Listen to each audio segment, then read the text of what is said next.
Gente, com muita alegria, né, a gente vai voltar à nova temporada de vídeos, né, aulas vídeos, e aqui nessas aulas vídeos a gente vai estar falando de temas judaicamente importantes nesses dias, tá? Daqui a alguns dias a gente vai começar a entrar no mês muito forte, que é o mês Elul, tá? A Hassidut fala que nesse mês o rei, a Melech, ele está no campo e todo ano o rei está no seu palácio, ele está envolvido com as coisas sobre a administração dele, e as únicas pessoas que conseguem ver ele são os ministros, os políticos e os seus empregados, mas ele não tem contato com o povão, ele não tem com o povo. Então, nesse mês, o mês de Elul, o rei diz: olha, vamos parar, eu preciso ter um contato com o povo. E ele vai para o campo, né? A pergunta é: por que o rei ele precisa se aproximar? Porque ele é rei, né? E como é que ele vai se aproximar? A resposta: o nosso rei, Akadosh Baruch Hu, ele se aproxima ao campo, que é o mês de Elul. Uma curiosidade que se passou nesse mês, tem várias curiosidades, entre o mês de Elul até Yom Kippur, foi a terceira subida de Moshe Rabbeinu para o Monte Sinai. A primeira vez foi quando? Né? Quando a gente recebeu a Torá no dia 6 de Sivan, no Vav de Sivan. Subiu ao Monte Sinai, e quando ele desceu no 17 de Tammuz, a sua segunda vez, né? A gente faz o jejum, que a gente acabou de fazer nas 3 semanas, né? E é o começo do jejum, e a gente vai estar nesse mês de Tammuz até Av, a gente vai ter 2 jejuns, né? O jejum de Tammuz, 17 de Tammuz, e o Shá B'Av, o 9 de Av. Mas nesse dia acontece uma coisa triste, porque nesse dia se quebra as 2 tábuas da lei, né? E automaticamente Moshe Rabbeinu ele sobe no dia 18 de Tammuz ao Har Sinai novamente, e lá ele fica 40 dias. Para quê? Para pedir perdão para o povo de Israel. Baruch atah Adonai Eloheinu melech haolam shehakol nehiat bivaro.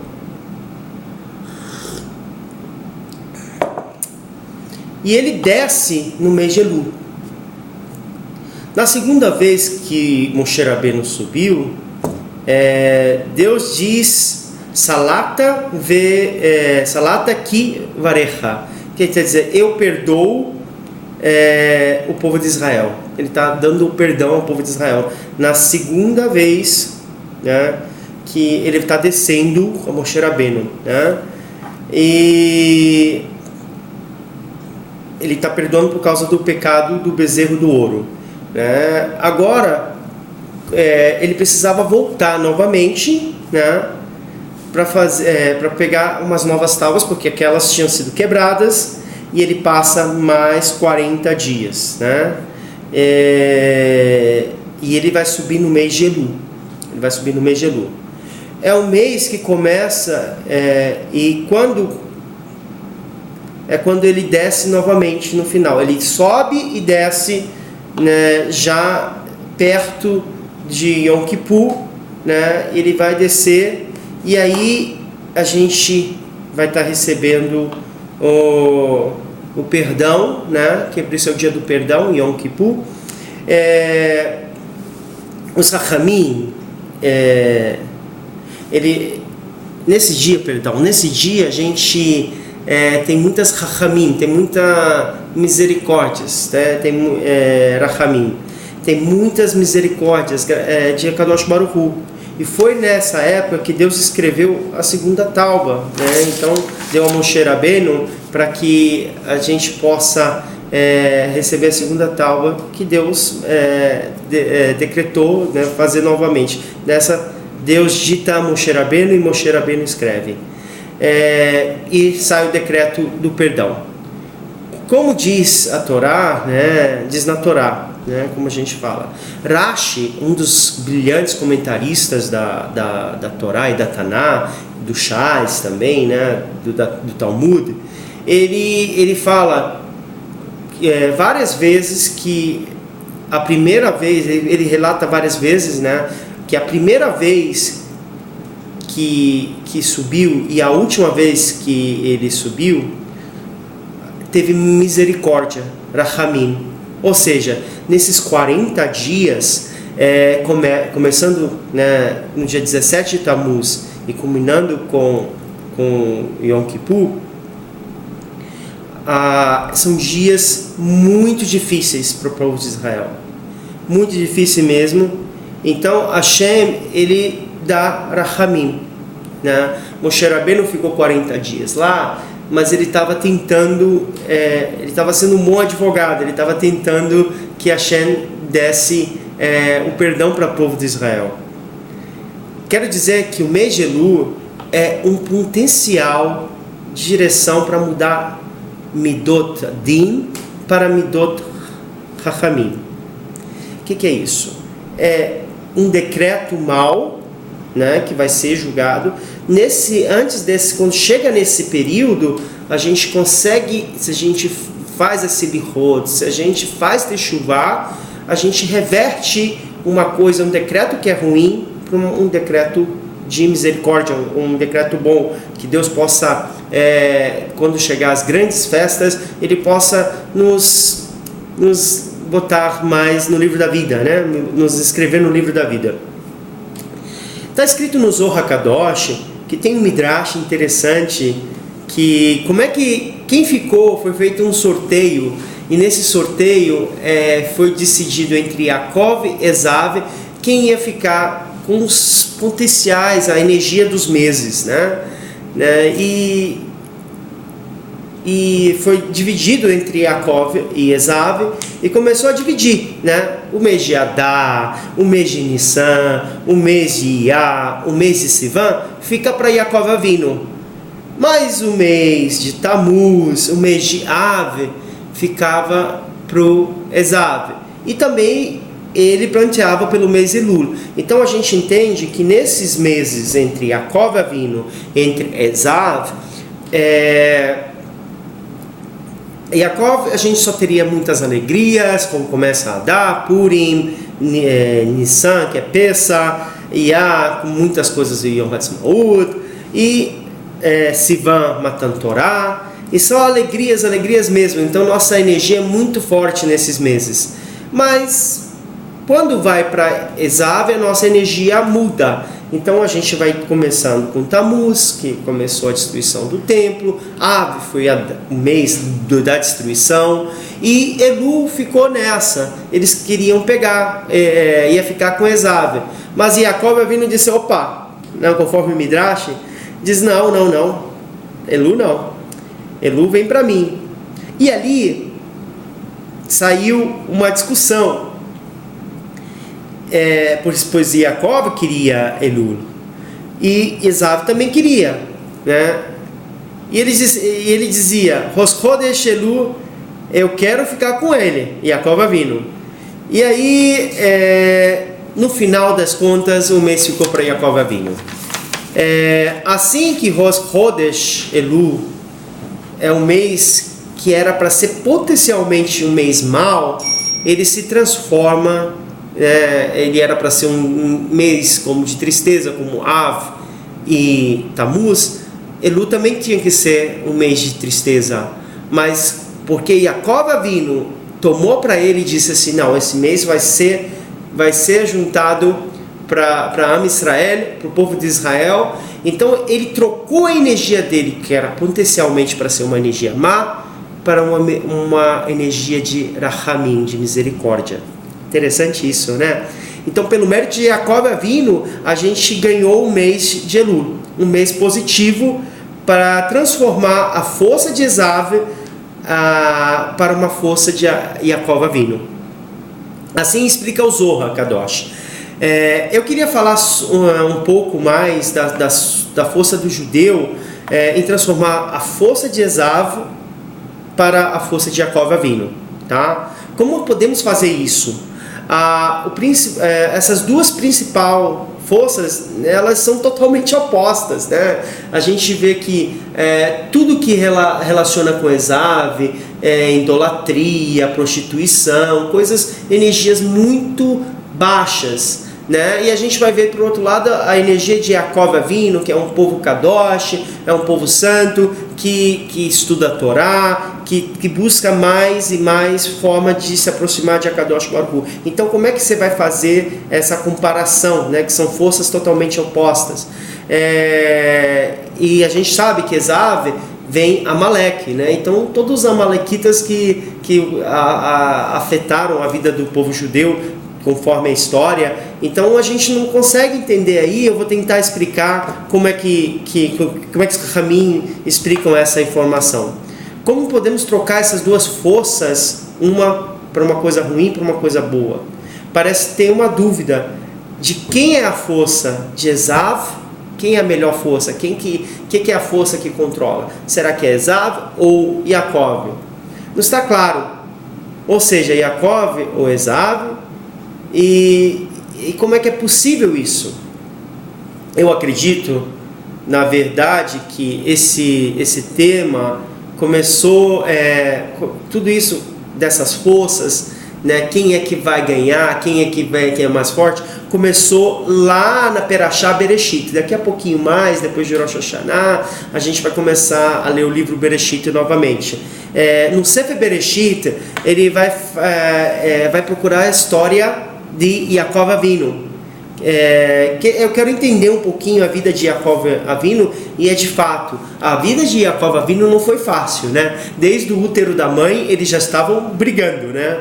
E Yaakov o nome vem daquele que ele pegou no calcanhar de Esav. Então, desde ali, pequeno, já estavam brigando no ventre de Rivka, que nasceu junto com Esav. Então eles brigavam desde o ventre e eles lutavam muito, né? Como Rashi, né? Rashi ele vai explicar que nasceram e continuaram lutando, e pelo mérito eles estavam lutando por quê?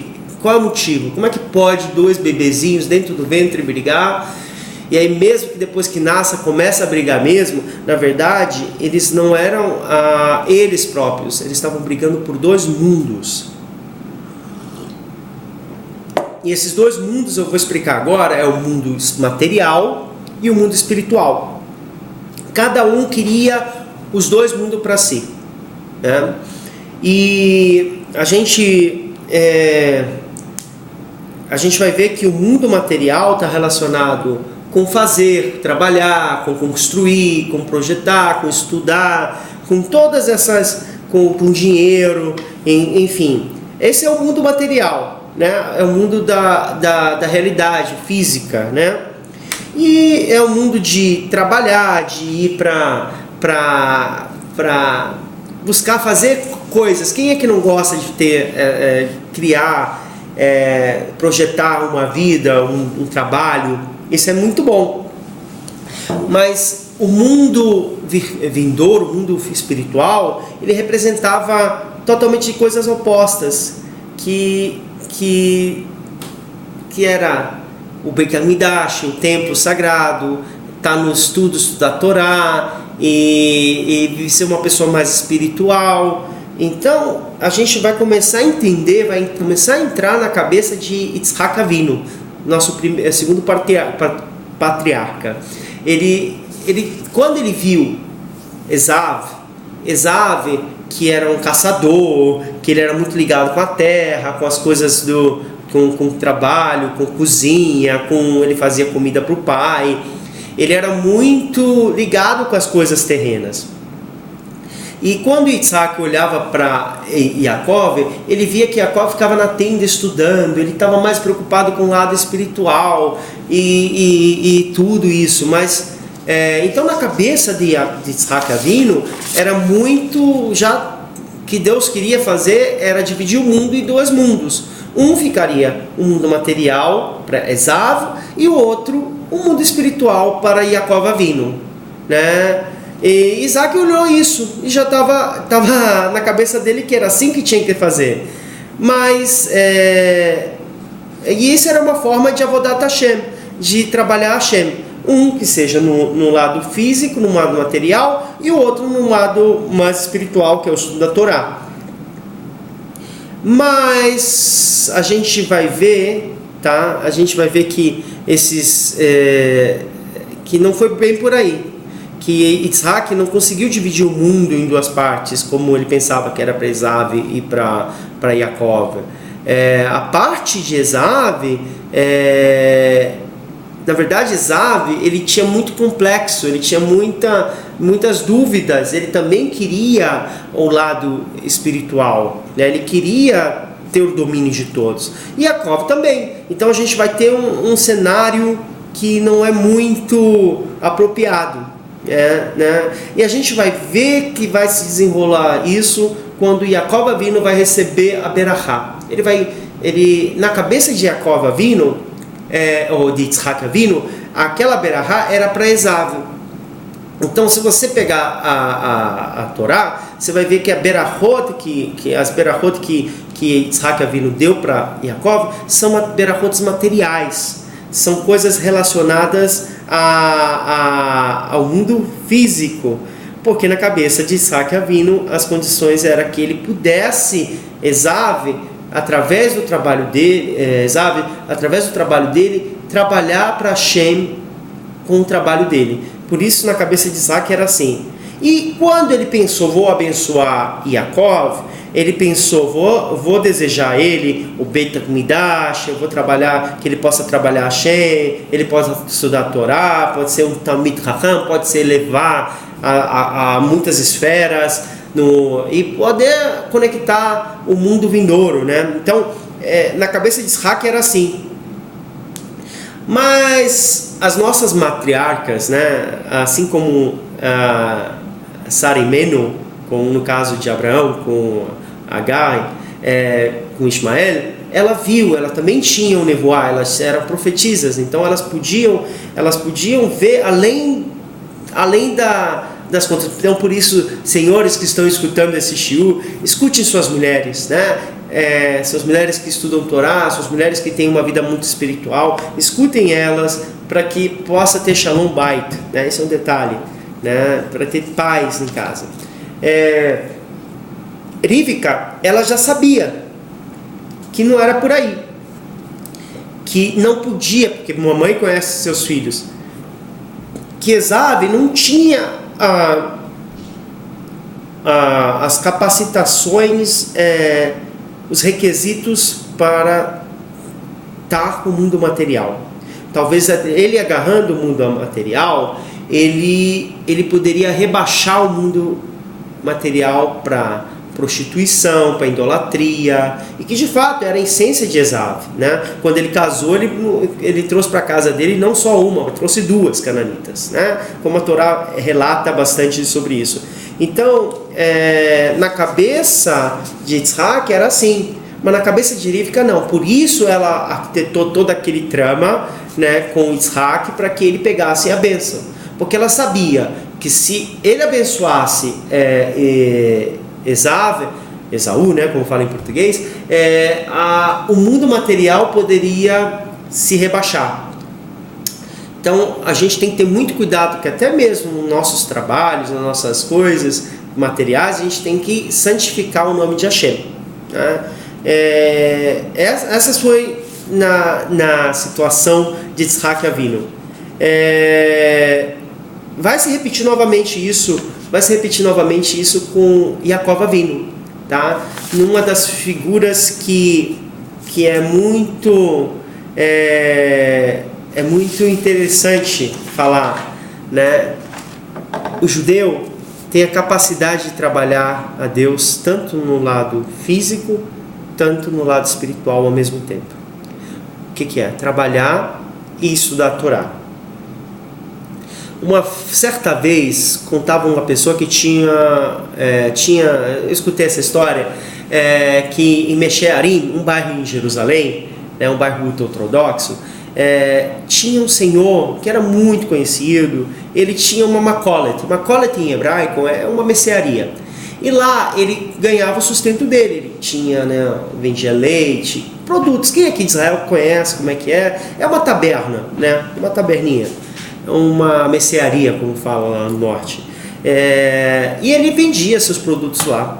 Mas ele tinha uma Guemará. Deixa eu pegar aqui esse aqui é o Shulchan Aruch, mas ele tinha um Shulchan Aruch. E aí, na verdade, ele tinha uma Guemará. E ele não queria que as pessoas passassem na rua e dizendo: olha, o fulano lá, ele não trabalha. Ele está lá no negócio dele, mas não trabalha. Então, o que ele fez? Para que as pessoas, ele preservar a má língua, para não falar a lashon hará dele, ele pegou uma revista, uma magazine, e botou por baixo do Shulchan Aruch, e ali ele abria e ficava ali estudando quando estava no trabalho. Quando chegava alguém, ele botava, fechava, a magazine fechava. Então as pessoas olhavam: não, ele está lendo uma revista, tá aí, revista pode, mas Guemará não pode. Mas infelizmente esse é o mundo, Então ele conseguia estudar ali. E qual era o objetivo dele? O que ele pedia todos os dias? Que não viessem muitas pessoas na loja dele, que as pessoas viessem só para o bom sustento, que ele podia se manter e que ele pudesse continuar o estudo da Torá. Infelizmente, aqui em Israel, muitas pessoas estão nessa situação, que precisam trabalhar, mas também gostam de estudar. Rambam fala que o homem tem que estar trabalhando e estudando para ter uma mente sadia, Feliz é aquelas pessoas que podem estudar full time, 24 horas Torá, mas esse não, é o mundo também de realizações. A gente precisa fazer alguma coisa, precisa construir algo nesse mundo, fazer esse mundo melhor. Voltando aqui no texto que eu escrevi com tanto carinho para vocês, a gente tem que estar sempre fazendo os nossos níveis, que são os níveis mais materiais, que é o nível baixo, santificando ele. Aí você está se tornando um tzadik, uma tzadiká, um tzadik. Aí me faz me relembrar uma perashá, uma perashá, acho que é Toledot, que vai falar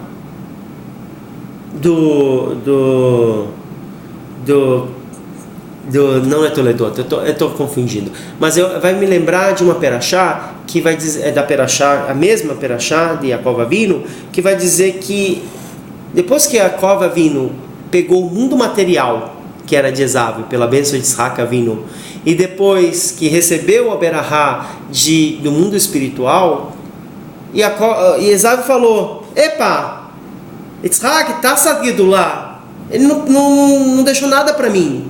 Ele pegou tudo, Então a gente vai entender que hoje em dia Esav se tornou um espírito, uma concepção, uma força, acho que é a melhor expressão, uma força, porque não sobrou nada, não sobrou o mundo físico e não sobrou o mundo da Torá, no mundo da espiritual. Então ele é uma força que vem através de Amaleque, através da continuação de Esav, para tentar abaixar o povo de Israel nos seus níveis mais baixos e não cumprir a finalidade do povo de Israel aqui. E para a gente poder entender muito bem isso, Yaakov Avinu sabia que ele não podia ganhar de Esav. Ele sabia. Tanto que a gente vai ver a luta com o anjo, com o ministro de Esav, depois que ele estava na casa de Lavã. Na verdade, quando ele estava na casa de Lavã, ele ficou lá quanto tempo? 14 anos. 14 anos na casa de Lavã.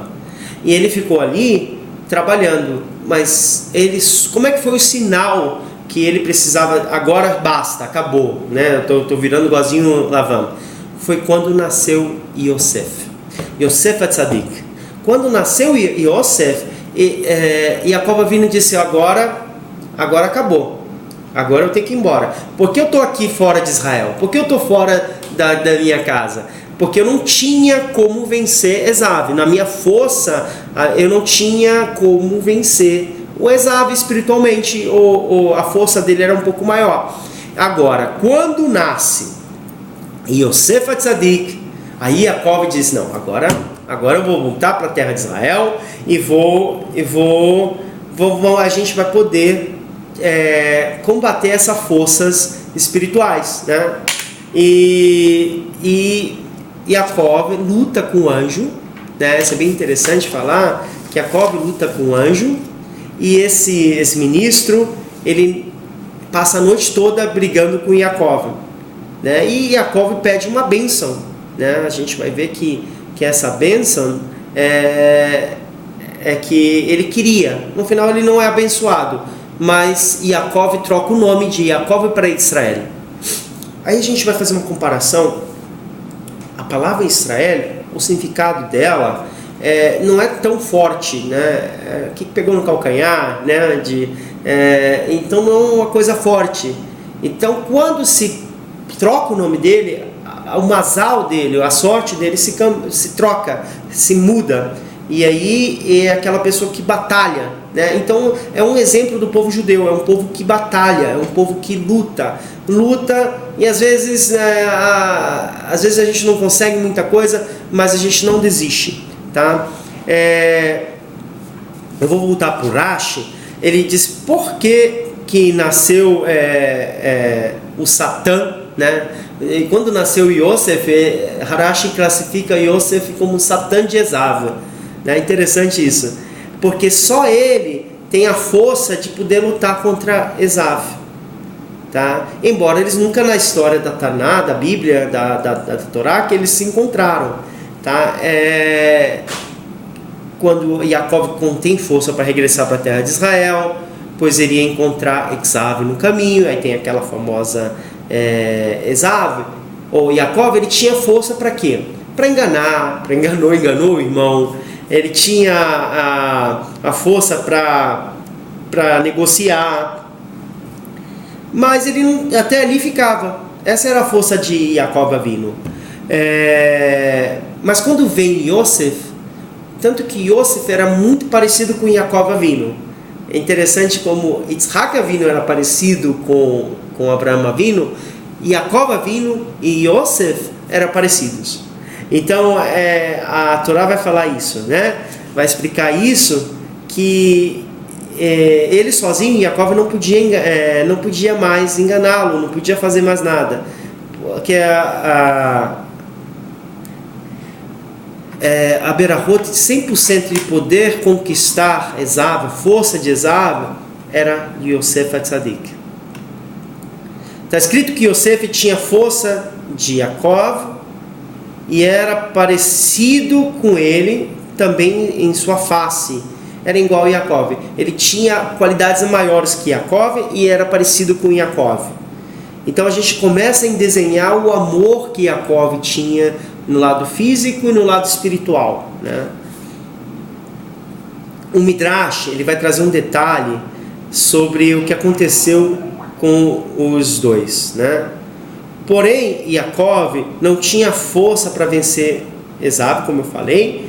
Ele lutou com o anjo, né? E não conseguiu vencer. A luta entrou no final né, do dia, e o anjo feriu a Gila Anasher, né? Que seria o tendão de Aquiles, acho que é essa a expressão, né? Tendão da perna. No final, não venceu e obrigou ao anjo para dar uma berahá. E aí o anjo não deu a berahá e trocou o nome dele para Israel. Israel, como eu falei, é uma melhor tradução e tudo. Agora Israel é algo mais grande que lutou com o anjo. Yosef tinha força para vencer Esav. Eu acredito que Yosef é a continuação de Jacob. E Esav, desde o começo da sua vida,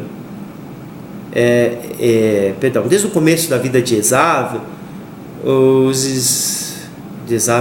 de Yosef, desde o começo da vida de Yosef, os irmãos dele queriam matar ele, né? Porque viram o comportamento de Yosef não era igual ao comportamento dos irmãos que são do clã Israel, das tribos de Israel. Diz o Midrash. Qual era o comportamento do Yosef Atzadik? Né? Por que os irmãos queriam matar Yosef Atzadik? Né? Inveja? Por quê? Não. Diz o Midrash que quando os irmãos foram procurar Yosef, ele viu Yosef arrumando os cabelos, era um jovem, e a gente sabe que os jovens, né, são mais vaidosos e são mais orgulhosos, eles querem estar bonitinho, então ele passava horas ali penteando, olhando talvez no espelho, pô, tô bonitão, né, bonitão, e tudo isso ele fazia com muito orgulho, né? Em primeiro lugar está escrito no começo da Perashat Toledot que Yosef viu Nach ben Binar ben Zinar Neshot Aviv. Nach quer dizer que os irmãos dele viram, né, o menino se arrumando seus cabelos o tempo todo. E assim o Midrash relata que ele ficava penteando o cabelo, e esse comportamento, ele se comportava assim. Isso já mostrou um pouquinho assim, ele não é um dos nossos. Aí depois, né, quando ele vai, as 12 tribos procura Yosef, aí Yosef fala, eu tive um sonho que eu era uma espiga de milho, eu ficava no meio, e vocês ficavam se curvando, as estrelas, as estrelas, e aí todo mundo ficou assim, será que essa é a força de Esav que nasceu também na casa de Jacó? Será que é essa força que também persiste seguir a força do bem e do mal, e ela nasceu em Yosef? Então o Midrash relata muito bem isso e explica que as 12 tribos ficaram assim abalados.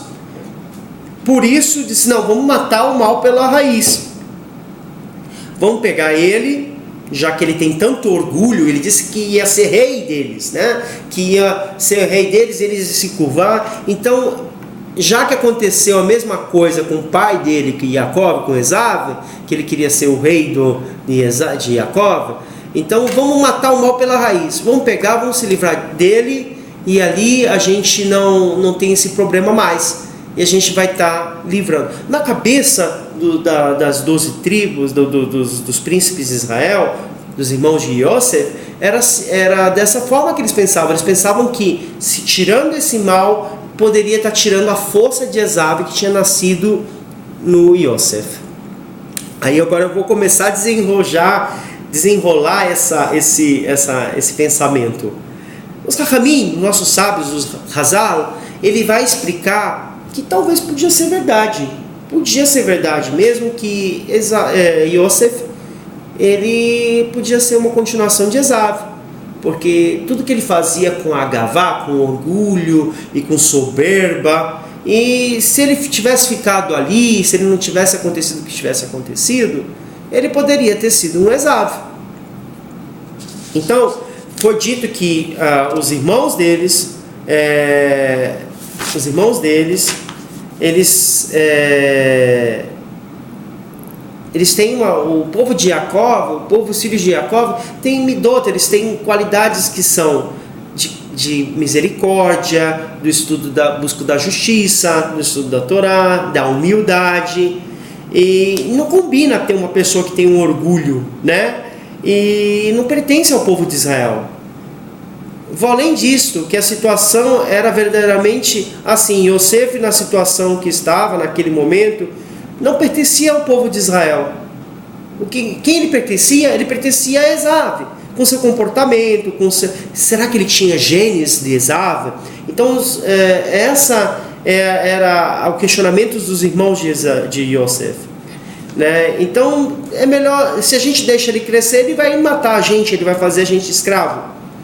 E, então, essa foi, conforme o Midrash, que foi a explicação porque houve a venda de Yosef.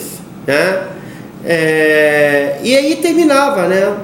A gente, na verdade, como Yitzhak Avinu estava confuso, Yaakov também estava confuso, porque na cabeça de Yaakov, quando ele via Yosef, ele via um tzadik. Era um jovem, na verdade ele era um jovem orgulhoso, que preocupava com sua aparência a todo momento. Mas na cabeça de Yaakov Avinu, poxa, ele é parecido comigo, ele tem a mesma amidot, quem sabe, ele é a continuação do mundo espiritual. E os meus outros filhos são a continuação do mundo material. Olha aí como é que a história se repetiu novamente, né? Então, na cabeça de Yaakov Avinu, né? Como o pai dele, Yitzhak, também pensou de Yaakov com Esav, Yaakov Avinu pensou com Yosef e os outros irmãos. Né? Era a linha de pensamento dos patriarcas naquele período. Um equívoco, uma coisa que a história vai dizer, a história da Torá vai dizer que não foi assim. Né?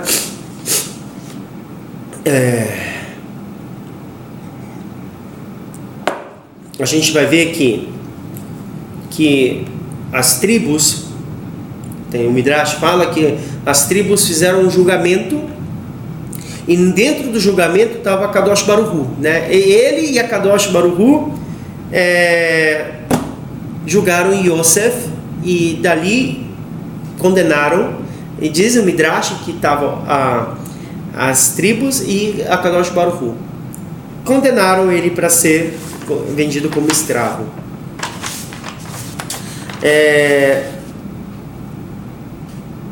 Mas na verdade Deus ele fez isso para prestar conta, né, para que a pessoa possa fazer teshuvá. Interessante isso. Deus fala para as tribos: vocês estão certos. Realmente Yosef tem muito de Esav, né? Mas pode mudar para Yaakov. A força do orgulho pode ser mudada para algo muito mais forte que vocês, né? Isso foi o que a Kadosh Baruch Hu falou para os filhos de Yaakov. Como fazer isso? Em primeiro lugar, tem que vencer o orgulho. O orgulho Habib, o orgulho aqui não anda junto. Como vencer o orgulho do mal, né? Esse orgulho mal que a gente tem, né? Abaixando a pessoa, né? Eu sempre falo que eu escutei uma história de um amigo meu, Rabino Sami Pinto, que às vezes a gente precisa descer do salto. Então sempre eu estou falando isso. A gente às vezes tem que descer do salto para abaixar a bola, ficar um pouquinho mais humilde. Aí, quando a gente... E o que acontece quando a pessoa cai, né? Que aconteceu com Yosef, ele foi vendido como escravo, né? Qual é o mais baixo de uma pessoa? Pode chegar nesse mundo, tirar sua liberdade, ela se tornar escrava, né? Não era ser um escravo, não é que ser escravo é ser pior, não era ser escravo, o pior era ser escravo no Egito, né? O lugar mais baixo do mundo que possa se imaginar, né? Então, por isso Yaakov Avinu disse: realmente, meu filho morreu, porque Yaakov Avinu, com a sua nevoá, com a sua profecia, ele via que Yosef estava no Egito. Então, como é que você vai ter uma pessoa que você ensinou a Torá, uma pessoa que tem não é qualquer um, né, que está andando na rua, é uma grande pessoa na Torá. E aí é o filho de Yaakov Avinu, nosso patriarca. E ele vai descer ao Egito, fazer coisas em idolatrias, em relações ilícitas. Então, para Yaakov Avinu, isso é uma morte, a morte espiritual. Então, ele não sabia se estava na morte física, por isso ele tantas vezes procurou. Até aqui a gente faz 3, a gente entendeu aqui, né? Então, essa era a morte mesmo, um lugar muito baixo, que era o Egito. Ele foi vendido de escravo, ele foi vendido para ser escravo de Potifar. E aí, o que passou na cabeça dele psicologicamente de Yosef? Me parece, conforme a Perashá, que funcionou. Naquele momento, Yosef deixou o orgulho para o lado e se sentiu um escravo, né? Depois dele ter passado aquela experiência dos irmãos ser vendidos e tudo, e ele deixa aquele orgulho, aquela vaidade, aquela coisa que queria sobressair os irmãos.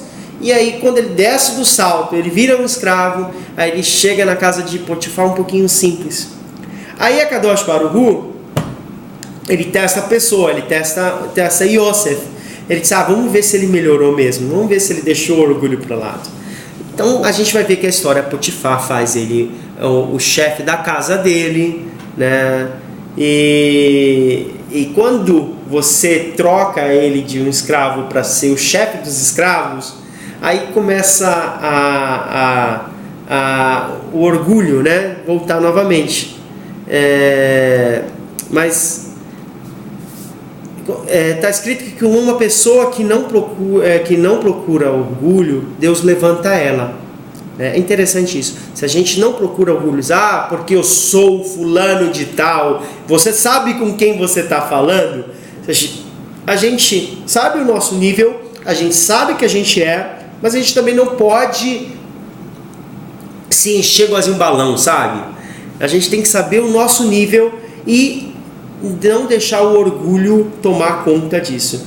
Depois que Yosef não tinha mais orgulho, como eu falei, ele é vendido, e a sua essência, na verdade, quando sai o orgulho de Yosef, aí a Kadosh Baruch fala, realmente, agora sim, olha Yosef, você tem um potencial para ser rei, você tem um potencial para ser um grande administrador, você tem um potencial para ser uma liderança.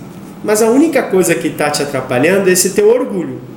Se você divide o orgulho, tira o orgulho, você vai conseguir fazer tudo isso. É muito difícil, né? A gente está falando, mas estou achando que eu estou falando para mim. Gente, uma coisa bem séria mesmo, tá? Abrindo aspas. Eu faço esses vídeos, para mim, tá? Eu faço esses vídeos, eu gravo para mim porque eu estudo bastante sobre isso, que eu leio livros e tudo, e aí eu acho assim que é tão egoísmo meu só ter para mim, por isso eu gravo para vocês, tá? Voltando agora a esse desenvolvimento dessa videoaula que eu estou fazendo sobre o Megelu. Ele começou a levantar Yosef pouco a pouco. Quando Yosef reconhece que ele é um escravo e ele dali não é nada, já chegou no final do poço, Deus começa a levantar ele de novo. E aí Deus vai testar ele, como eu falei há pouco, ele vai botar ele como chefe da casa de Potifar. E ali ele vai ficar, né, como a gente vai falar na expressão portuguesa,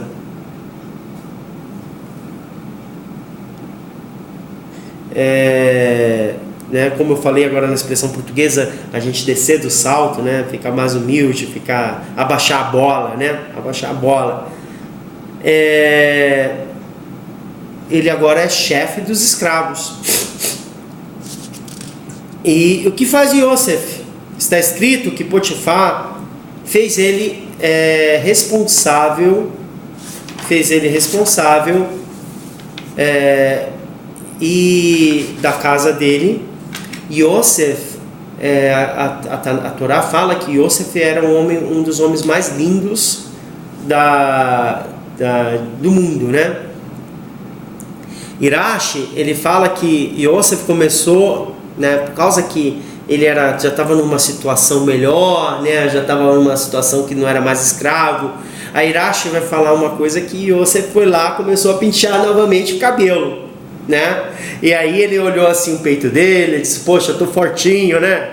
Aí começou aquele orgulho de novo. Aí pela segunda vez, Deus disse: você penteando os cabelos, né? Você está penteando, achando que a tua vida está uma belezura, beleza chuchu, né? E teu pai, Jacó Avinu, está chorando, porque não sabe se você está vivo ou está morto. Teus irmãos também não estão com remorso, porque não sabe, porque vendo o pai sofrer. 22 anos aí você ficou sem ver o Jacó Avinu. E aí ele vai dizer assim: e para você tá tudo legal, né? Você tá aí penteando, achando que é o gostosão. Então eu vou te dar uma lição. Aí a gente vai entender no meio da nossa Torá aqui do chá, que acontece um dos desafios muito grandes de Yosef Atzadik, que é a mulher de Potifar, né? Ela ficou gamada, ficou apaixonada por Yosef Atzadik, né? E ele ficou assim com orgulho, né?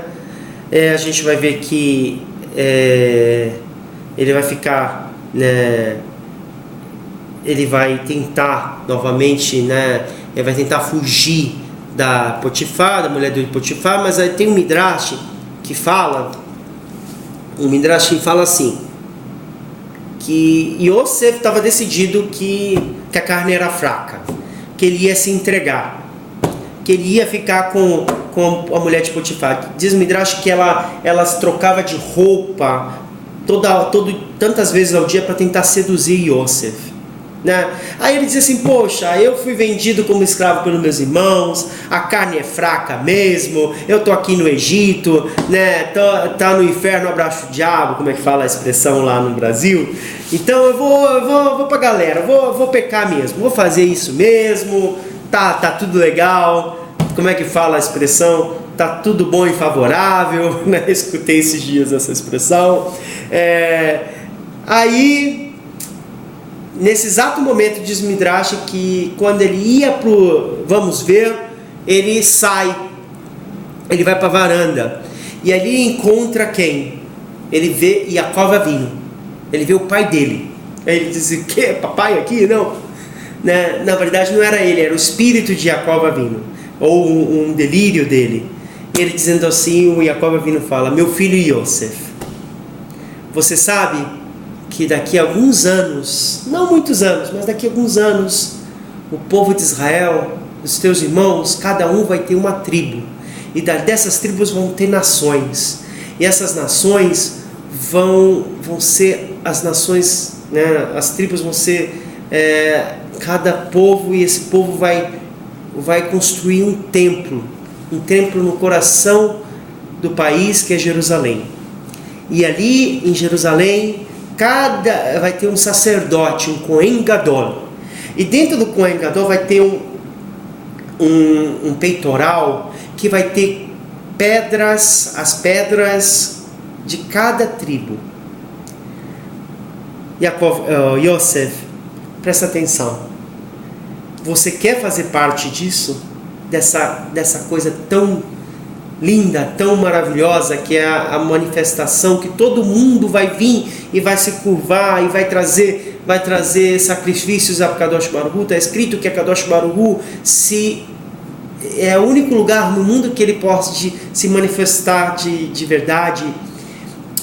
E quando Yosef ele escuta isso, ele diz assim: o que eu estou fazendo? O que eu estou fazendo? Eu vou trocar o certo para o duvidoso, né? Se eu pecar, Jacó Avinu falou: se você pecar, você está largando tudo isso, você não vai estar parte dessa grande família feliz, né? Big Happy Family. Não, pensa bem. E nisso acontece uma coisa que é o centro desse shiur, que Yosef ele pôde se orgulhar. Ele era uma pessoa orgulhosa, mas ele pegou o orgulho dele e transformou numa coisa boa. Quando ele estava de frente ao ato, né, do pecado, ele disse, peraí, o que eu vou fazer? Peraí, eu vou fazer isso, eu vou deitar com uma mulher dessa, que é uma mulher que está traindo o esposo, eu vou deitar, vou jogar o meu nome na lama, porque eu sou filho de Jacob Avino. Aí o orgulho dele, ele usou o orgulho dele para dizer que ele é judeu 100%, entende? Que ele gosta de ser judeu, que ele gosta de cumprir as mitzvot, que ele tem orgulho de dizer não ao Yetzer Hara, não às coisas profanas, e que ele veio aqui para ser luz. Então é interessante a gente ver como Yosef Atzadik, ele transforma uma coisa que é negativa, que é o orgulho dele, e se transforma num orgulho bom, um orgulho que ele orgulha não a camisa da seleção brasileira, que é verde e amarelo. Essa aí não é besteira. O judeu tem que ter orgulho da seleção, da camisa verdadeira, que é o tzitzit, que está aqui o nome de Hashem. Então a gente tem que ter essa mentalidade na cabeça, que a gente é um povo especial, tá? Eu me empolgo, viu? A história de Yosef interpreta, mas ali, por causa que ele aumentou o orgulho dele, e ele não cedeu às provocações, né, da mulher de Potifar, levou Yosef a ir à cadeia. Então Hashem, ele queria que Yosef abaixasse mais. Então Yosef abaixou até o ponto que foi mandado para um poço. E ele não ficou 1 ano, 2 anos, ele ficou anos ali. Anos, né? E ele chegou a pensar, poxa, será que realmente, como é que eu vou fazer para ser parte daquela coisa linda que Hashem prometeu, que meu pai Jacob Avinu falou para mim, que a gente ia ter um templo, que a gente ia ter as 12 tribos. Eu não vou estar, eu tô aqui no fundo do poço, né? E nisso Hashem, ele escuta essa tefilá de Yosef. O Hazal explica que isso chegou a um nível muito baixo de Yosef, uma pessoa que está no nível, que estava no nível tão alto, né? Ele baixou tal forma que ele fez essa tefilá, que Deus mandou 2 ministros, um ministro da comida e outro ministro da bebida. A gente conhece a história e a gente vai ver que esses 2 ministros, Yosef, ele erra mais uma vez, né? Ele tem um pouquinho de orgulho e diz assim, peraí, poxa, Deus está mandando um teste para mim, olha aí, a minha chance de sair daqui. Ele diz assim, olha, presta atenção, você vai morrer, mas você vai viver. Mas se você viver, como você vai viver? Lembra de mim, tá? Sou teu amigo, né? É a mesma coisa que político, né? Quando o político não ganhou, ele é teu amigo pra caramba. Mas quando ele ganhou, nem te conhece, né? Foi a mesma coisa com Yosef Atzadik. Ele confiou naquela pessoa e aquela pessoa esqueceu. Então, por que esqueceu? Porque Deus fez esquecer. E ali ele ficou mais 2 anos, né? Ele desceu realmente ao fundo mais baixo, que era a vida dele naquele exato momento. E Yosef fica mais 2 anos. E quando termina esses 2 anos, o ministro, né, lembra que tem uma pessoa que interpreta sonhos. Faraó manda chamar e tudo. Antes de ele ir, olha como é que estava o nível de Yosef, né? Yosef estava sempre muito orgulhoso, né? Sempre se enchia, mas depois que ele apanhou pra caramba, né? Quando o Faraó chamou ele já não estava mais, ele já estava realizado que ele precisava descer naquele nível.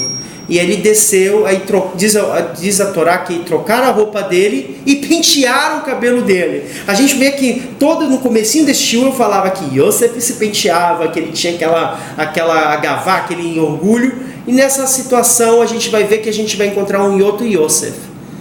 Um Yosef calejado pelos testes que a Kadosh Baruch Hu vai dar para ele. E aí a gente vai ver o pulo do gato. Que quando Yosef chega na presença de Faraó fala, venha o grande sábio, o grande interpretador de sonhos, aí enche a bola de Yosef. Aí Yosef podia se empolgar, né? Podia estar aquele orgulho, né? Aumentar a brasa, assim, ó, né? Para que ele pudesse voltar naquele orgulho que ele tinha. Mas acontece uma coisa diferente. Yosef Atzadik, ele fala assim, não sou eu não.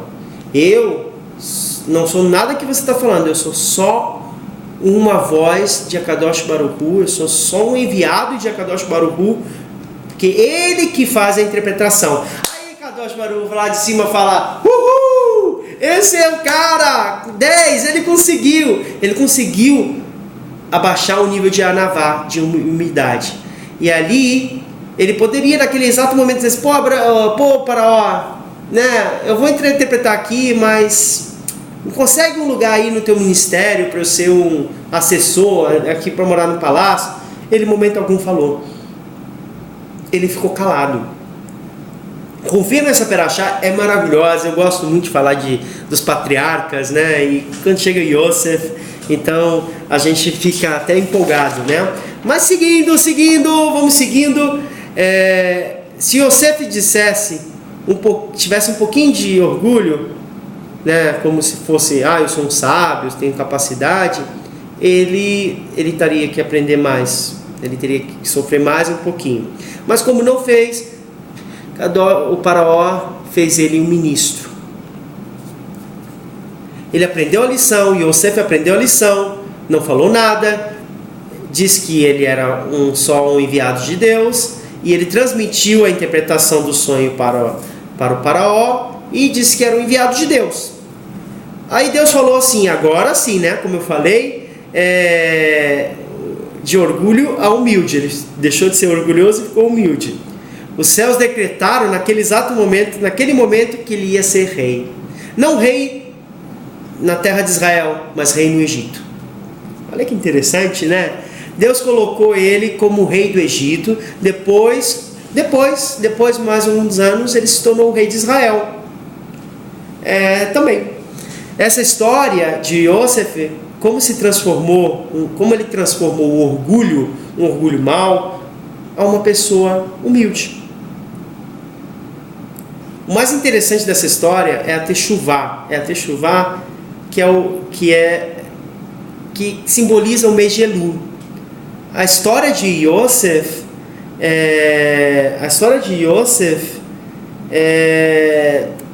vem contar que a gente pode transformar coisas ruins em coisas boas, né?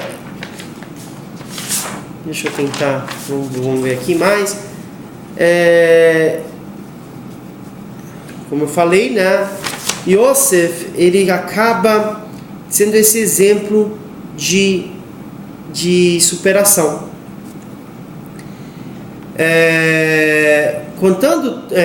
Se pergunta agora a força de Yosef para vencer os instintos maus no momento que tinha as forças de Esav.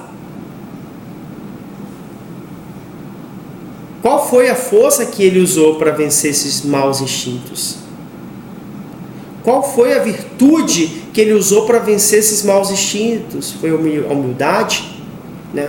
A gente pergunta assim, poxa, mas como é que Yosef conseguiu vencer isso? É porque ele teve que ter sido humilde? Não.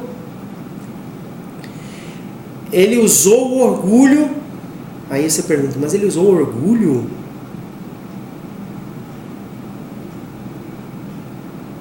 Ele ficou pensando assim, como é que eu não posso estar escrito na pedra do sacerdote? Na verdade, ele não está escrito, quem está é Efraim e Menashe, os filhos dele. Ganhou 2 porções duplas. Ele começou a usar o orgulho dele para uma coisa boa. Ele disse assim, poxa, eu tenho uma coisa muito melhor para receber, porque eu vou ter que me rebaixar por alguns minutos de prazer, né? E nisso se consegue, gente, não sei se vocês estão entendendo, nisso a gente consegue destruir a força de Esav. E a gente consegue se conectar à força de Yaakov Avinu, que é a força de Yitzhak e Abraham, que é a retificação do mundo. É muito interessante isso, né? Quando eu estava fazendo esse shiur, eu cheguei a me emocionar muitas vezes, porque eu sou uma pessoa que me emociona muito. né? E eu também fico pensando, poxa, Yosef teve momentos, diz a Midrash, que toda vez que a Potifar, a mulher de Potifar passava com suas lingeries e com suas roupas mínimas, né, passava na frente de Yosef, e Yosef abaixava a cabeça. Ele abaixava a cabeça e fechava os olhos para não ver. Olha como é que situação. E ela ficou tão desesperada que botou tipo uma prótese, um negócio para segurar o pescoço dele reto, para que quando ela passasse ele não tinha o direito de abaixar a cabeça. E aí ele fechava os olhos. Então a gente vai ver que um tzadik, ele não nasce tzadik. É quando ele cai e se levanta e busca mais Hashem, aqui que ele vai se tornar tzadik. É errado falar que uma pessoa, tá vendo fulano de tal? Aquele lá não vale. Isso é errado. A gente precisa entender que cada um na sua vida aqui tem uma finalidade.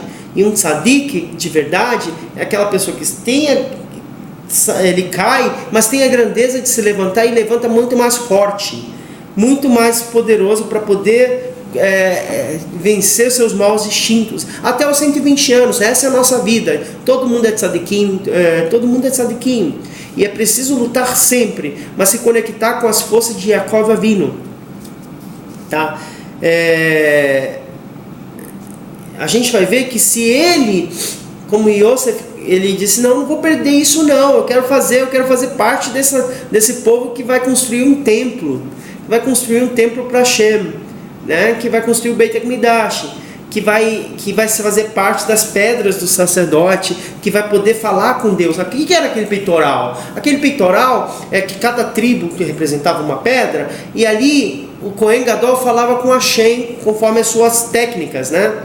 E eles falavam, e Deus dava a direção para o povo.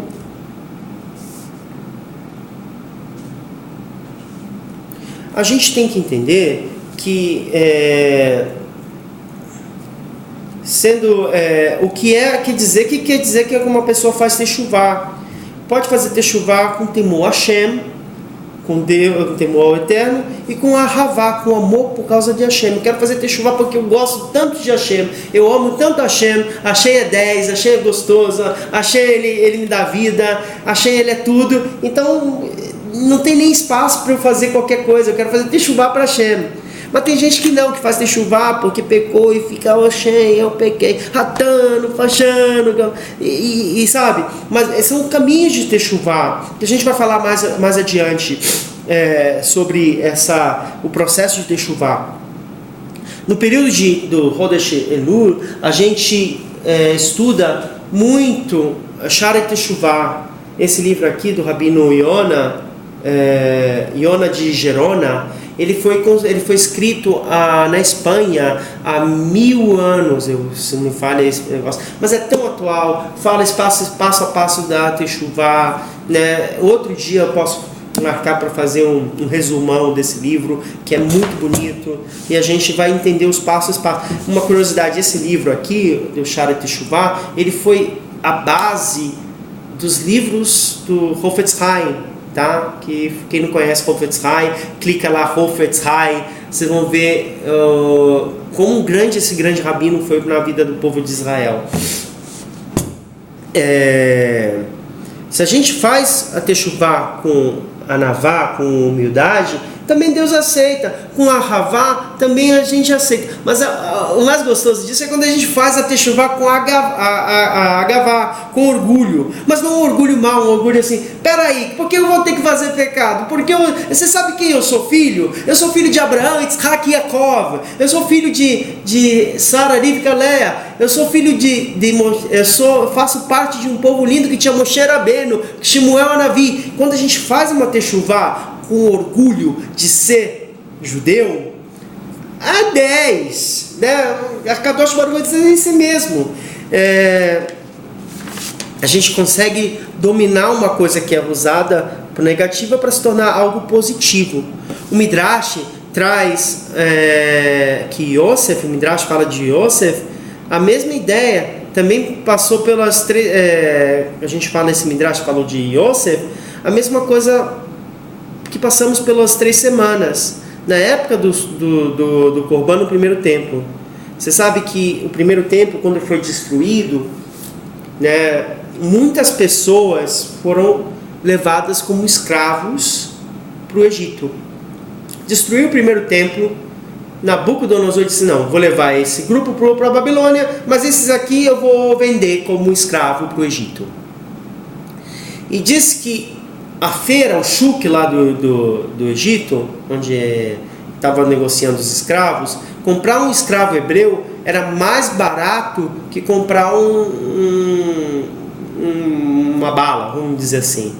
Então os mercados estavam cheios de escravos hebreus e estava caminhando 2 egípcios na feira, né, para ver se comprava algum escravo, porque era a diversão deles comprar escravo. Relembra um pouquinho lá da América Latina, do Brasil, do período da escravatura. Todo mundo tinha um escravo para lavar roupa, para cozinhar, para limpar a casa. Todo mundo tinha uns 10 escravos, né? Hoje em dia não tem isso. Aí depois, na década de 70, 60, 50, cada um tinha uma empregada doméstica. Aí você perguntava: quanto é que você paga a empregada doméstica? Aí você fala: é muito barato. Então, naquele período do Egito era pior, porque você estava no Egito e ainda tinha que ser escravo. Então, voltando ao comerciante, os dois lá, né, comerciantes dos egípcios, eles falavam assim: poxa, Mohammed, né? Vamos botar um nome, não sei como é que é o nome egípcio, mas enfim.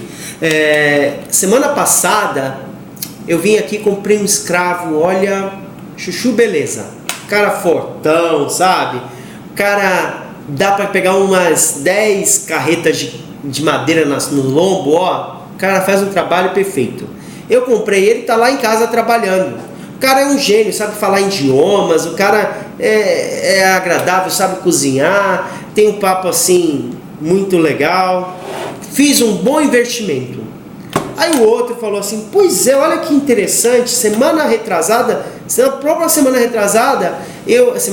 eu comprei uma escrava. Olha que escrava, que mulher, sabe cozinhar, bem afeitosa, bonita e, poxa, uma coisa maravilhosa.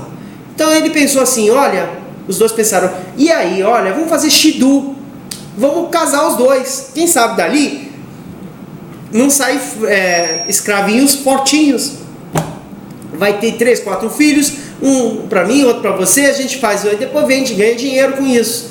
Topou? Topou. Na noite pegaram esses 2 escravos, né? Sendo que eles não sabiam quem era um ao outro. Pegaram o escravo, o homem, né? O escravo, e esse escravo que era descendente do Cohen Gadol, uma pessoa grande, uma pessoa que tinha influências no povo de Israel, e botaram ele dentro de uma cela escura, que mal se via quem estava ali, né? E aí pegaram a menina, a escrava. Ele não sabia que ela era também descendente da casa de Cohen, era Bat Cohen. Então pegaram ela e botaram ela dentro da sala, da cela. Aí ele começou a chorar e disse: meu Deus, eu que sou filho de Cohen, direto de Arão a Cohen, vou dormir com uma escrava. Eles estão querendo me forçar a dormir com uma escrava que talvez não seja judia, que vou me rebaixar, não, meu Deus, por favor. E chorou. E ela por lado dizendo a mesma coisa, dizendo: meu Hashem, eu que sou filha de Cohen, como é que eu posso fazer uma coisa dessa, profanar o meu nome, o nome da minha família, por favor. Aí ficaram a noite toda, cada um para lá, se remoendo, chorando, porque não podia profanar o nome deles e o nome da família deles. Já estava numa situação muito baixa. Amanheceu o dia, quando viu o sol, eles se encontraram face a face e se abraçaram e choraram. Na verdade eram 2 irmãos, os 2 irmãos, filhos do mesmo pai, que estavam presos. E aí eles começaram a chorar tanto, e a Kadosh Baruch Hu né, diz contra a humanidade que ele se compadeceu para que que os donos não fizessem maldade com eles. Eles levaram a vida desses 2 escravos, né? Muito bonita nisso, mas a gente vai aprender daí, que a gente vai ver que a força do orgulho, o orgulho positivo não faz a pessoa fazer pecado. Então toda vez que a gente for encarar situações que levem a gente a pecar, vamos ter orgulho da nossa casa, a casa real do rei Davi, a casa de Israel, a casa da Torá, Kedushá. Então, quando a gente começa a levar isso, mesmo que o caminho do pecado está levando, você começa a falar, não, mas eu não vou fazer isso, porque pela Torá, Kedushá, pela quantos anos eu estudei Torá, quando a gente começa a transformar isso, a gente controla o Yetzer Hara.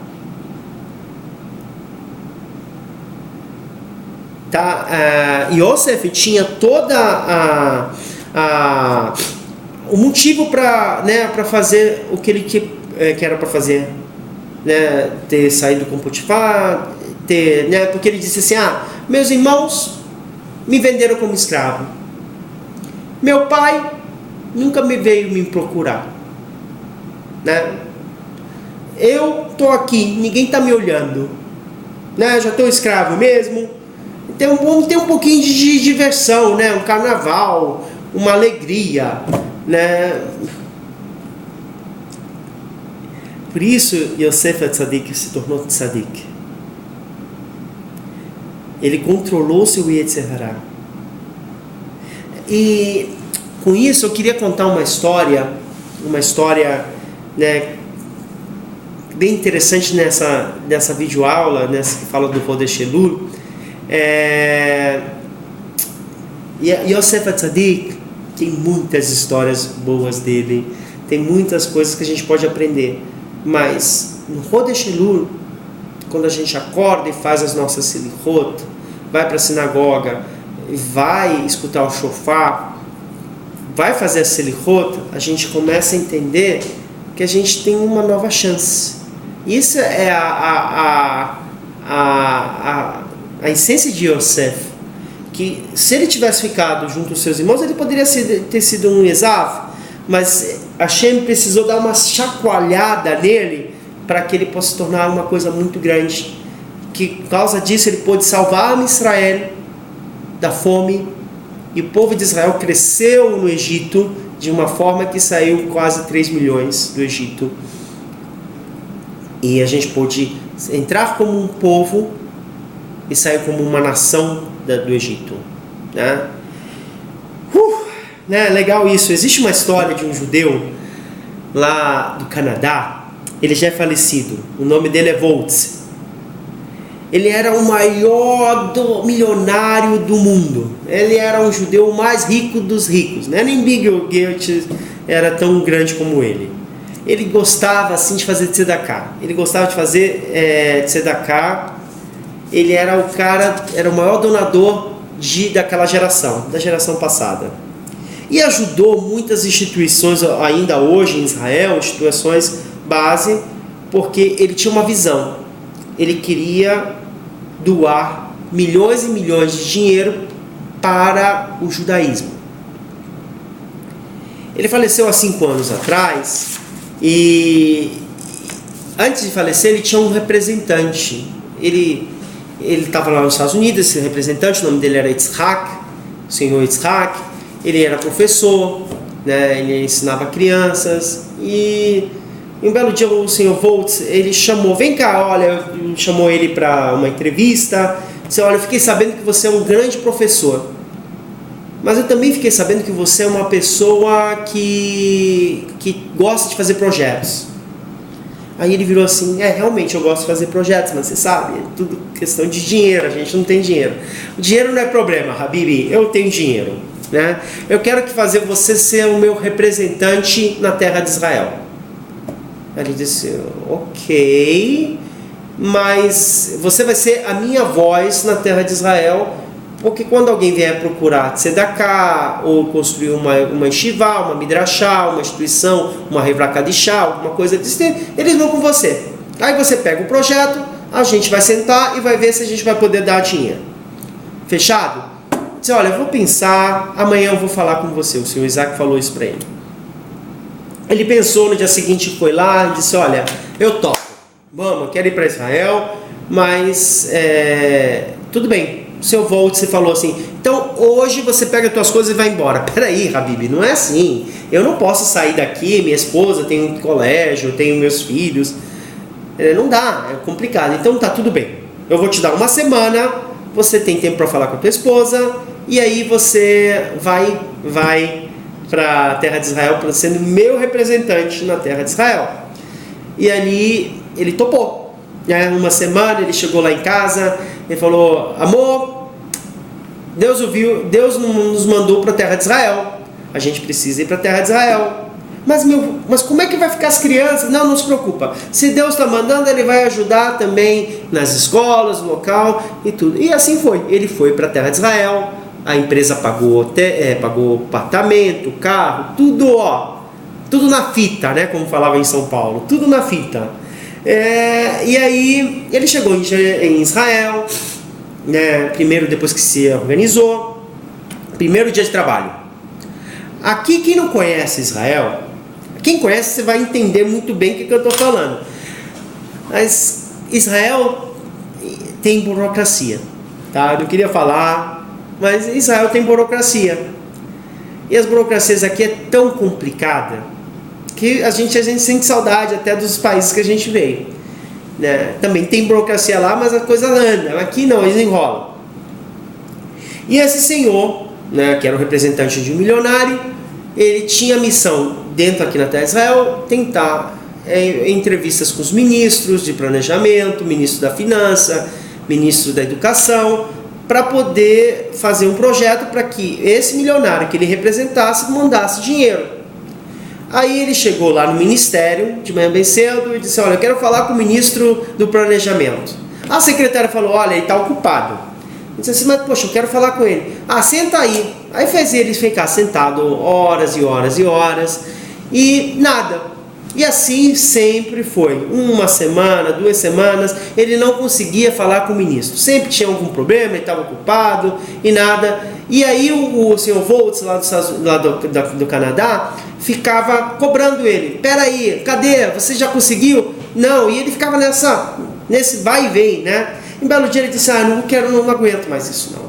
Aqui em Israel ninguém me recebe, ninguém faz nada, e o homem lá está me cobrando. Eu vou fazer o seguinte, eu vou pegar o telefone e vou ligar para ele. E foi assim que ele fez. Ele ligou, alô, seu Voltz, o negócio é o seguinte, eu estou tentando faz tempo falar com os ministros, mas não consegui, eu quero pedir minha demissão. Não estou aguentando mais, é muita preocupação, e você está me cobrando bastante. E o senhor Voltz ficou calado e disse assim, eu não aceito a sua demissão, não vou aceitar isso, e desligou o telefone na cara do senhor Yitzhak. Quem conhece a história do senhor Voltz, ele sabe que ele era um judeu que não gostava de receber não, ele era uma pessoa muito dura, ele era uma pessoa que era muito ideologista, quando ele botava uma coisa na cabeça, ninguém tirava. E ali o Yitzhak começou a ligar novamente, ligava, e a secretária disse, olha, ele não quer falar com você. Mas eu não quero mais trabalhar para ele. Habib, te vira. E nisso, passou-se o dia, ele tentando, de manhã bem cedo, vai uma pessoa na porta do senhor Yitzhak, bate na porta, e ele tentando falar com o senhor Voltz, né? E ele disse assim, bom dia, eu quero falar com o senhor Yitzhak. Ele disse assim, pois não, olha, tem um senhor lá embaixo, chamado Voltz, ele quer falar com você. Uau, o senhor Voltz, ele saiu do Canadá, pegou um voo, né? Estou falando da década de 70, 60, acho que é 60, 70. E aí pega um voo e vem no dia seguinte à terra de Israel para falar com o cara. Uau, ele disse, ele desceu lá todo sem jeito, né? Com vergonha. Aí diz assim, entra aqui. Seu Voltz mandou, entra aqui no carro. Uma limousine, o cara tinha bala na agulha, ele tinha dinheiro. Aí ele disse assim, entra no carro. Aí falou, motorista, me leva num lugar onde tenha calma, no parque, que eu quero conversar com ele. Aí primeiro o seu Voltsen escutou a história do Yitzhak. Olha, aqui talvez o senhor não conheça Israel, talvez o senhor não saiba como é que é Israel, mas aqui tem muita burocracia. Se você não tem jeitinho, não conhece fulano de tal ou tal, você não consegue, te barram. Aí o senhor Voltz olhou assim, tirou o óculos, né? Se você sabe com quem que você está falando? Ele disse, sim, é o senhor Voltz. Eu sou o homem mais rico do mundo. Eu sou o homem mais poderoso do mundo. E como é que você está dizendo que eles não querem te ver? Você precisa mudar o teu conceito. Não é eles, não é a gente que está precisando. É eles que precisam. Vamos fazer o seguinte. Muda esse teu comportamento e vai, que você vai ter sucesso. E o senhor Yitzhak disse que recebeu essa informação e pensou realmente. No dia seguinte, depois que o senhor Voltz voltou para o Canadá, ele voltou lá no Ministério do Planejamento, levando a pasta, e disse assim, bom dia, quero falar com o ministro. Ele está muito ocupado, falou a secretária. E como é que eu faço para falar com ele?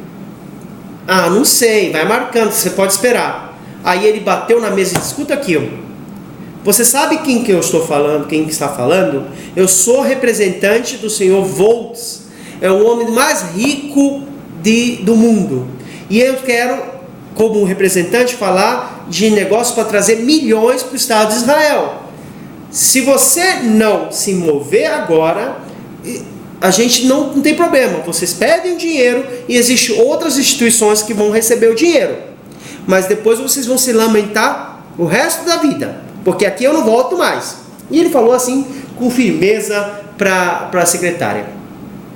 Eu vou ficar aqui sentado 10 minutos. Se você não der informação para o ministro, eu vou embora. E foi assim, ela ficou assim, né? Vou falar com ele, vou passar a batata quente para ele. Aí falou com o ministro, 5 minutos, 10 minutos. O ministro, 5 minutos depois, estava na porta. Por favor, entre aqui. Helena, traz um cafezinho pro nosso amigo aqui. Porque descobriu quem era realmente. E ali, ele disse, o senhor Isaac, que nunca mais em Israel esperou ninguém. As pessoas esperam ele. Né? Por que eu estou contando essa história tão legal? Né?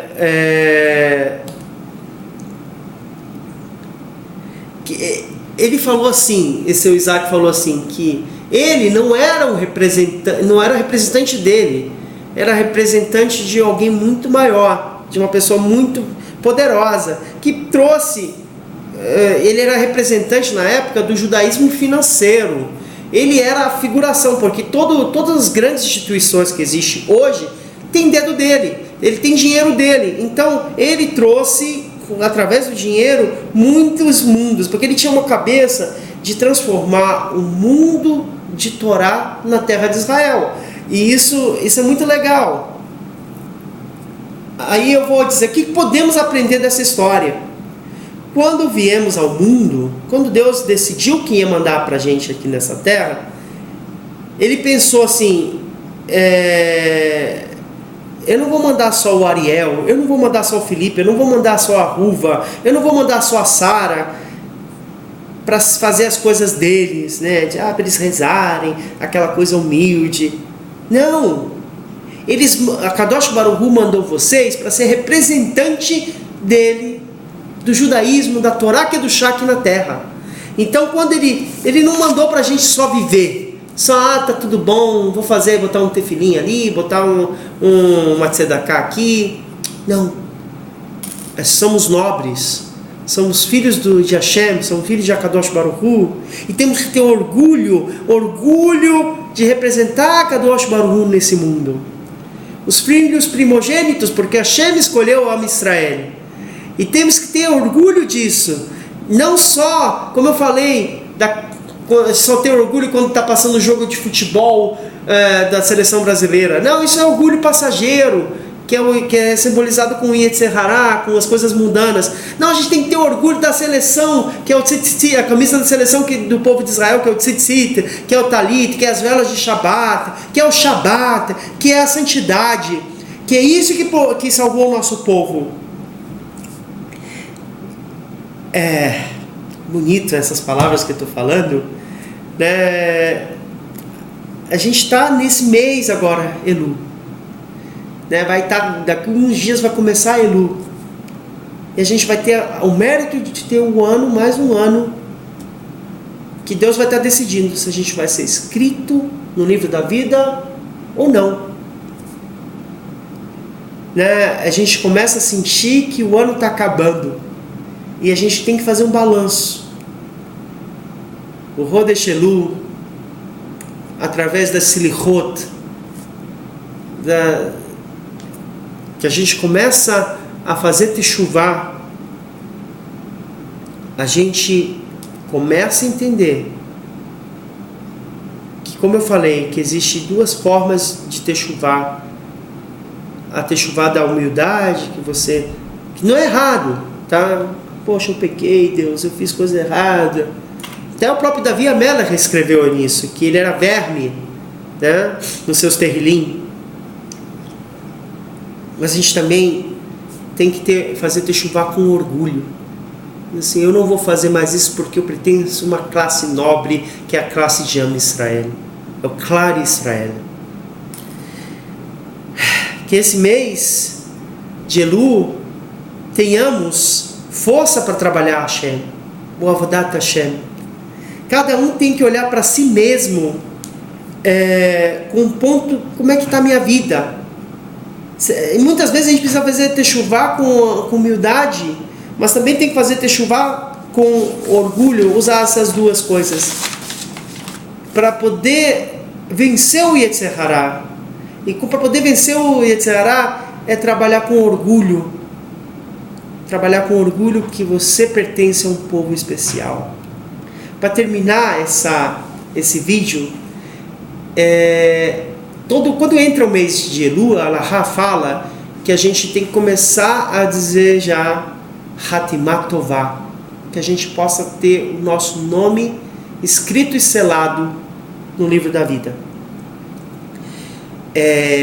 Bezat Hashem, que a gente possa fazer Teshuvah Shelemah, e que a gente possa ter Rak Sorot Tovot, só coisas boas, e que a gente possa ter o mérito de ver o templo reconstruído e a vinda do Mashiach. Essa é a minha berahá para vocês. Venumar, amém.